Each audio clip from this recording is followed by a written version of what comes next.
Hi, everyone. It is Cheryl Hickerson, CEO of Females and Finance. And today I have my gift extraordinaire friend, Lucia Robles of Lucia and Company. How are you today, my friend? I'm fantastic, Cheryl. It's always great to see you. You as well. And I really appreciate the nuance of what you bring to Females in Finance because you have a very different background than anybody else. I have 4,137 members, and you are the only person who does what you do. Tell everybody about your greatness. I play with ribbon. No, I'm kidding.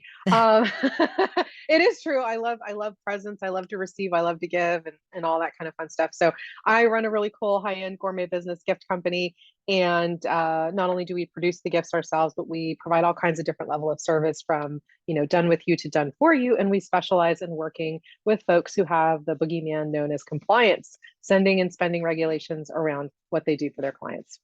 So all the compliance officers that just heard that, please contact Lucia Robles, not me, about the boogeyman. No, I say all the time too. I actually speak compliance.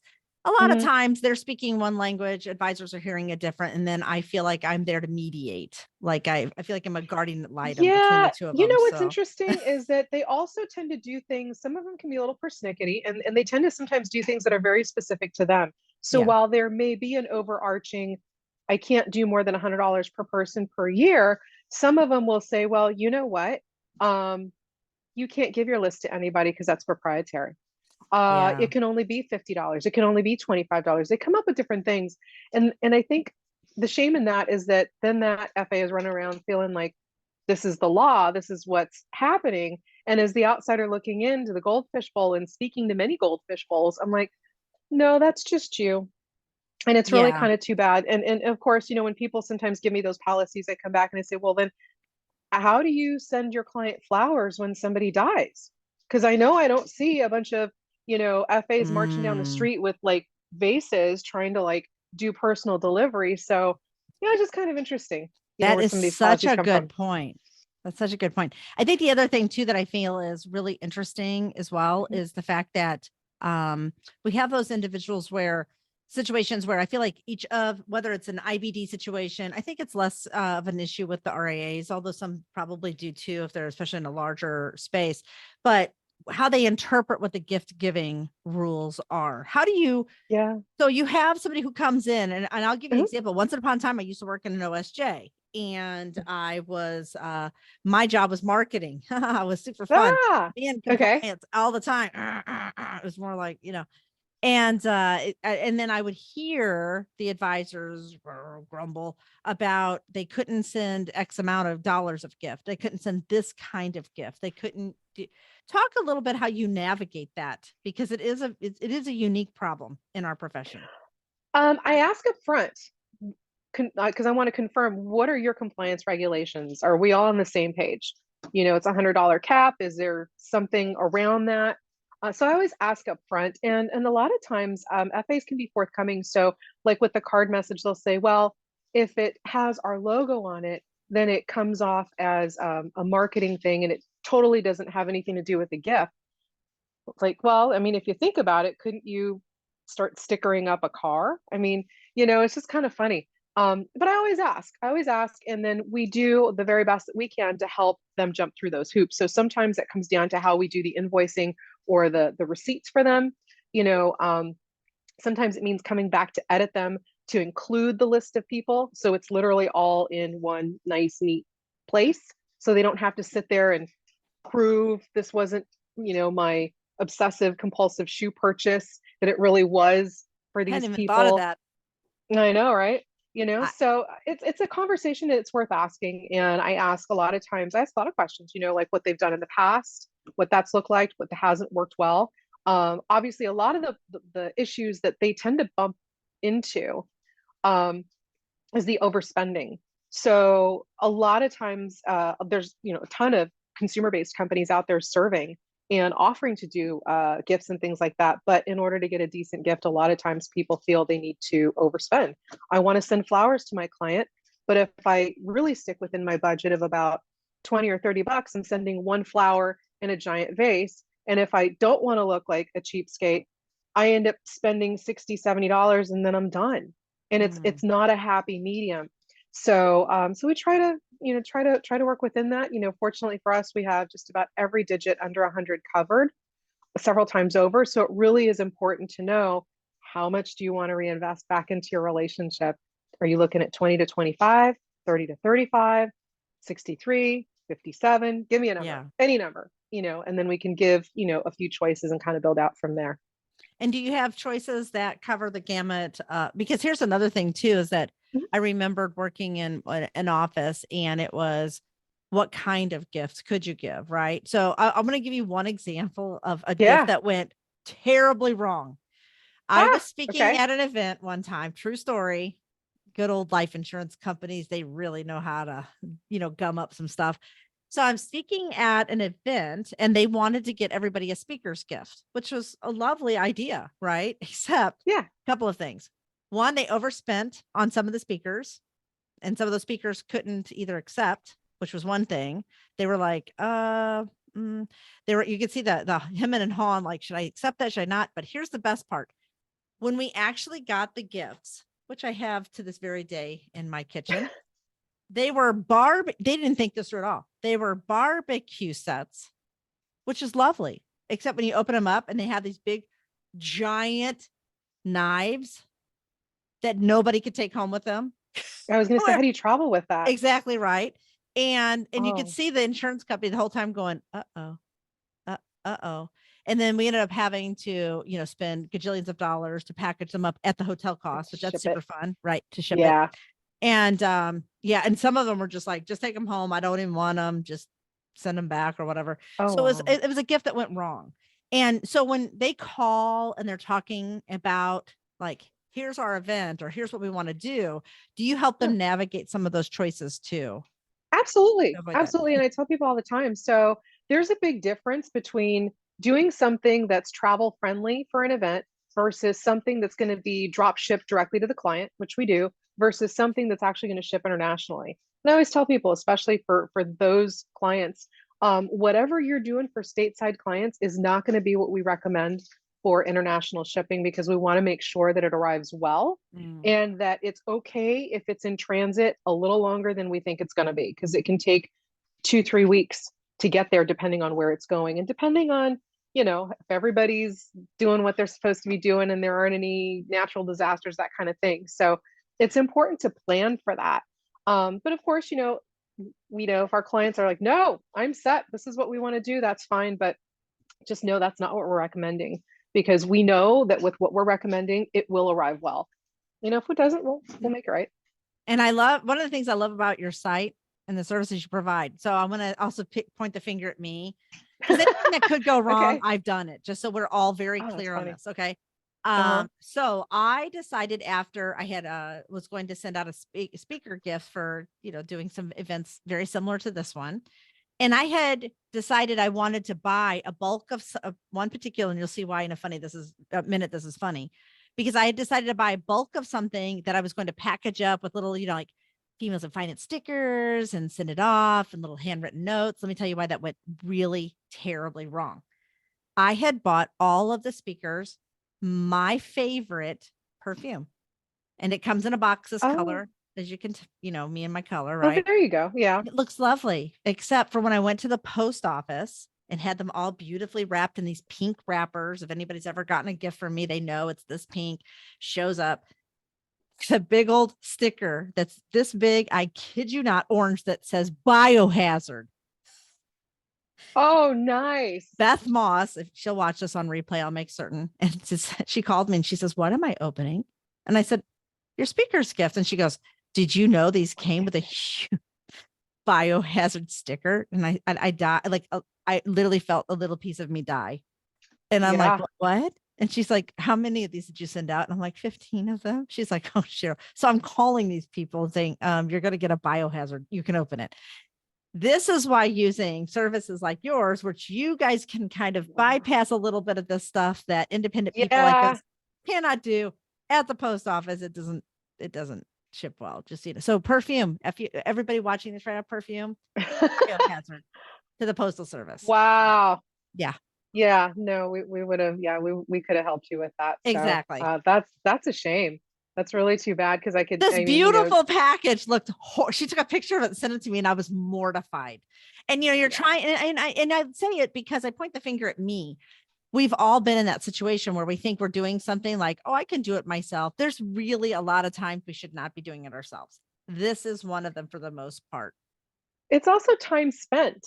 You Yeah. know, if this is your wheelhouse, then you're going to have everything readily available and it's going to be, you know, at a really good cost. It's going to be fine. But, you know, the stories of hearing people renting out their conference rooms and there's peanuts everywhere and tape and boxes. And I'm just like, that's my wheelhouse. And that sounds hard. Like, it wouldn't even be fun for us. Like, we would never do that that way. Like, that's Yeah. crazy. You Yeah. know, but I think what happens is people really think like, I'll do it myself. You know, when you start a business, you do a lot of things yourself. I did a lot of things myself, but in the end, to scale your business and as you tend to grow, it doesn't make sense to do things yourself for a few reasons. One, you know, this is, you know, especially if it's $10 an hour work, you're devaluing your time. Yeah. So when you could have been doing your brilliance, your gift of what you do for a living and working with clients, bringing in more clients and all that kind of stuff, instead, you're licking stamps that anybody can do. Doesn't have to be you, you Yeah. know. And then the other thing too is that, you know, it's important as you grow, obviously, to get in the expert help so it frees you up and obviously creates more time, makes things more efficient. So, One of the and I things think I sometimes learned people get about, stuck in that. yeah, and I was going to say to addend on to what you just said, the other thing that I found out later on was how Mhm. professional it looks when it comes from an organization like yours versus me doing it myself. Because if my heart's in the right space, right? I was like, oh, I Yeah, wanted it's to, not in the biohazard space. yeah, yeah. Yeah. And it would have looked so much nicer. And I think that's the other thing too, is that the looks do matter. One of the things I think where there's a difference, for example, if I mail a handwritten card, it's one Mhm. thing. Like they get a handwritten, everybody's gotten, I feel like Yeah, at this point, I try really hard to do that. And even our little return label say a little piece of joy from us to, for me to you or whatever on it. that's sweet. We do Yeah. that, the little touch. Um, but I have found that they really like to get the professional looking gifts. And I think that advisors need to know about services like yours simply because one, you're meeting them where they're at, especially if there's a compliance barrier to it. I get Mhm. that. But then they also look really professional at the same time. They And do. I Thank think we're you. forgetting that. Like they think, oh, I've got an assistant. They can put no, no, no, no. That's not the best use of her time either. No, it's not. You know, I mean, the only time that it really makes sense is when you've specifically hired somebody to do that job and they're actually really good at it. But even with that, you're paying the person, you got to provide them benefits, you got to Yep. pay insurance, you got to do that stuff. So it's not just the $10 an hour. And of course, I know I'm just using round numbers in as an Yeah. example. It's $20 an hour, let's just say, you know, and that just became expensive. And of course, we're independent, so you don't have to pay our insurance, you don't have to pay all those things, so it's just a matter, it just makes it easier, it makes it a lot more efficient. So yeah.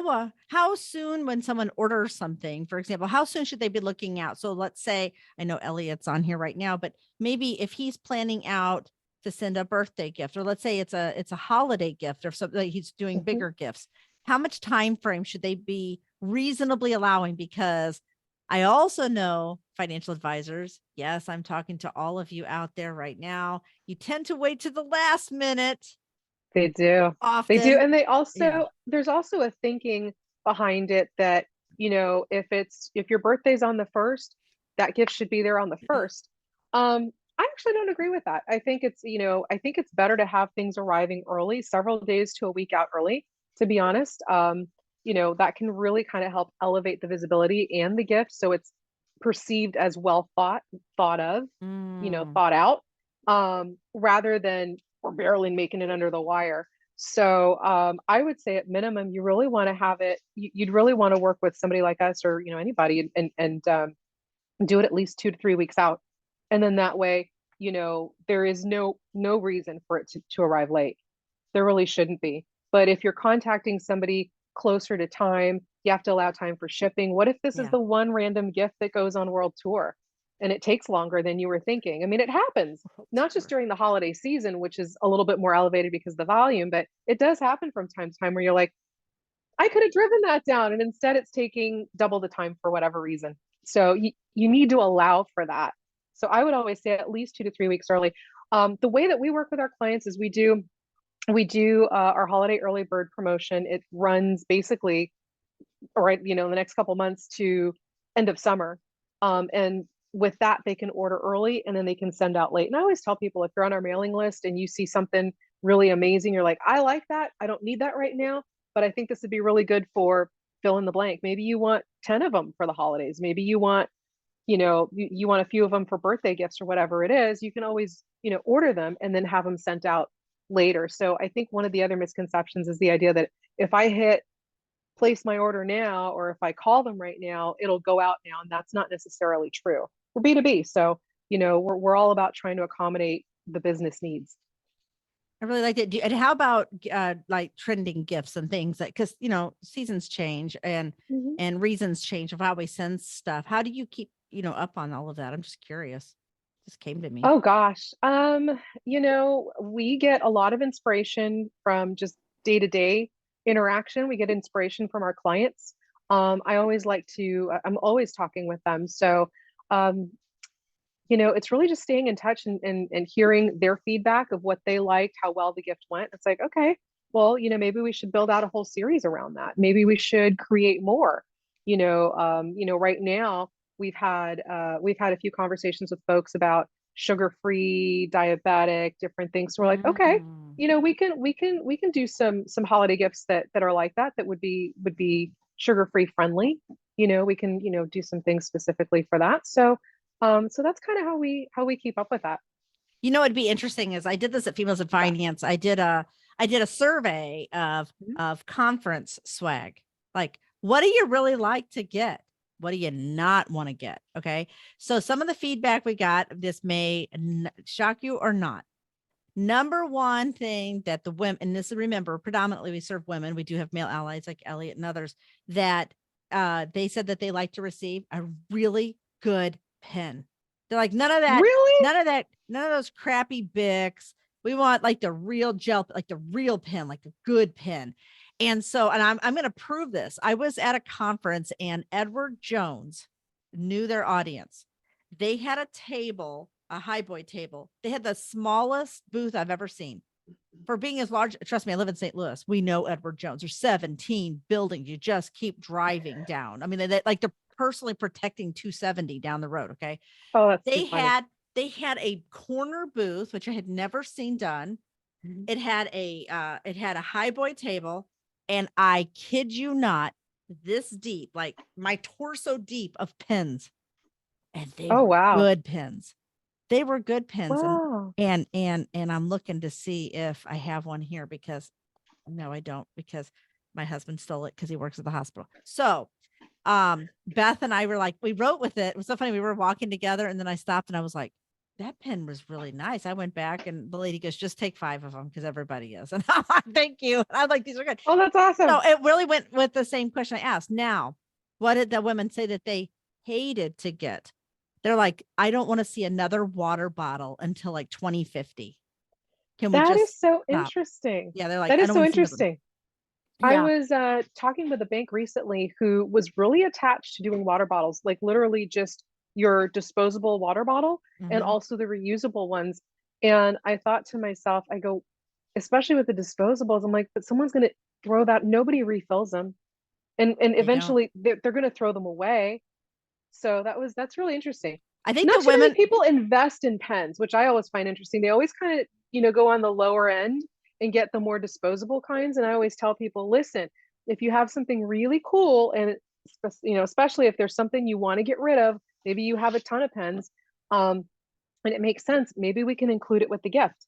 But it so really they should could be send a them to nicer you pen. and you can Yeah. include it with the things you put Yeah, together. That's a we've really good done point. when FAs land in new offices, sometimes they'll send us, a big box of their business cards, or sometimes they have actual paper newsletters that they want to include in their holiday gifts. So, it just depends. It's always good to know the dimensions so we know where we can place it, because ideally whatever it is that you're wanting to send and attach really should go inside the gift box. It shouldn't go on the outside, because then Yeah. it just looks like, well, we're here, so let me put in a can of kidney beans that I found on sale and my, whatever. Like it's not that kind of a care package. It I'm really should never going be to think of kidney thought beans out. the same again now. You just ruined it. That's But going to be it's it true. forever. I know, right? I But love it. it's I love true, why not throw in a can of tuna? Like you have to think of perception it. and Yeah. how well or how that might be perceived. And it's also the same when you're giving out promo stuff. When, where, and how are you giving it out? It can go over really well. Like you're talking about your big pen display where it's like, hey, it's a really nice pen. This is amazing. And it could also be something where the person receiving it says, thanks, Cheryl, because they're almost always going to say thank you, Yeah. but then they're going to spin around to someone else and say, she could have just given me that. And you never want that with Yeah. the gift. You want it to always have a reason, a purpose, and to be very intentional. And that always helps to elevate the gifting experience as well. So I feel really vindicated right now by something you just said. When we all went What's to that? pandemic, Mhm. I ordered and had sent like through Amazon, not me. Amazon did it. I had these door hangers that said that were one side was red, one side was green. So they didn't say females in Oh, finance on them. And okay. they were like, oh, and they would say like, I think one says like, open, come in, please wait or something like that. I forget what that was. I sent them out to like all of our paying members. And Nice. because everybody was at home and I have a big open and closed door on my sign on my door that Yeah. people expect in my home. And I've been working from home for 12 years. So this is nothing but another day for me. And when I'm in, it says in, and I'm very conscientious to turn and flip the sign so people know when they can come in and out. Because we have a child with autism. He takes everything very literal. Okay. So if it says he's coming in to ask me about a box turtle that he found on the way to, and he doesn't care if there's a Zoom call and he wants an answer. He's like, your sword door says. So we have to kind of do it that way. But I remembered the feedback of that was so timely. And people were like, Mhm. this was the best gift. And they were just simple little door hangers. Right. And that's the Yeah. thing is that if you find just the right gift for the right time, it can be super perfection. It doesn't have to be ever, crazy. Yeah. And Yeah. It that's doesn't have to what be I all love. logoed up. Yeah. Yeah. And that's what I love on your website. You've got a lot of little things like that too. You're looking at and you're going, oh yeah, I want that. I could say, I always figure if I want it, somebody else would want it. So That that's, is a good barometer. That is a good barometer because if it's something that you like and you're like, hey, I might want one myself, yeah. it goes along with your personality, it goes along with your branding and how you want to connect with people. So when the gift is received, it makes sense. They're like, oh, of course. Oh yeah, look at what I got from Cheryl. Not like, holy cow, do you know Cheryl would send me something like that? Where it's like they might even think that you wouldn't have sent them anything at all. So it's Yeah. really important to find things that you actually do like that do resonate with you. Well, today's my daughter-in-law, Katie, it's her birthday. And so I am notoriously bad at buying gifts for my kids. And then I also buy me one too. They know this. This isn't Uh-huh. anything like I buy Katie. I'm like, oh, what too? And I get one. So I bought her Lizzo tickets and I bought me one too. And I told her, so you're going to Lizzo with me. And she's like, you just wanted to go. I said, yes, I did. But it's a really good gift for you too. So we were laughing about it today. And so this was such a good time and topic to talk about this. Yeah. Uh well, Elliot, you're here. If you had questions, you are more than welcome to ask them. And he's over there going, don't pick on me. Don't pick on me. No, I don't have any questions, but I love the services. I could have used this a few years ago. Well, now the two of you know each other because you Yeah. probably have something else come up too. And this is really, a very timely topic at the top of that's the reason why we had you at the top of the year so people could plan accordingly throughout because Mhm. I saw a lot of craziness happen at Christmas time and Yeah. holiday time, namely on myself with my perfume that went bad. It was not a good look for females in finance. And I had to call everybody Oh, too. And then it became funny. Now it's like, are you sending me biohazard? I'm like, stop it. Stop it. But oh I gosh. figure I point the finger at myself. I made the mistake. I'm not making the mistake anymore. Lesson learned. There you Lesson go. learned. How can Yeah, people work with you? you can check out our website, www.luciaandcompany.com. So it's LuciaAndCompany.com. And you can also give me a call. I'm at 888-670-5559, extension 1. Plus, you're in the females of finance community and people That can too. connect you too. So That too. I'm here and I pop up at she different events. does. She So does. I Well, this do. has been delightful. I really appreciate this. We'll make certain we get the replay out to the subscribers. And Thank I you. just want to also tell you just how nice it is to sit with somebody who does something so incredibly unique. Um, It Thank is, you. but I mean, seriously, it's very rare that I get to say to somebody, you're the only person out of 4,000 people who does this particular service. That's kind of which cool. Yeah. is, you're very unique and you're kind and wonderful to work with. And I just appreciate you Thank being you. part of our Well, community. it's a passion. It's a passion, not just gifts and providing pastry chef inspired gifts because I'm a pastry chef by trade, but it's a passion to work with people in the financial industry because I feel that it's an underserved community Me and too.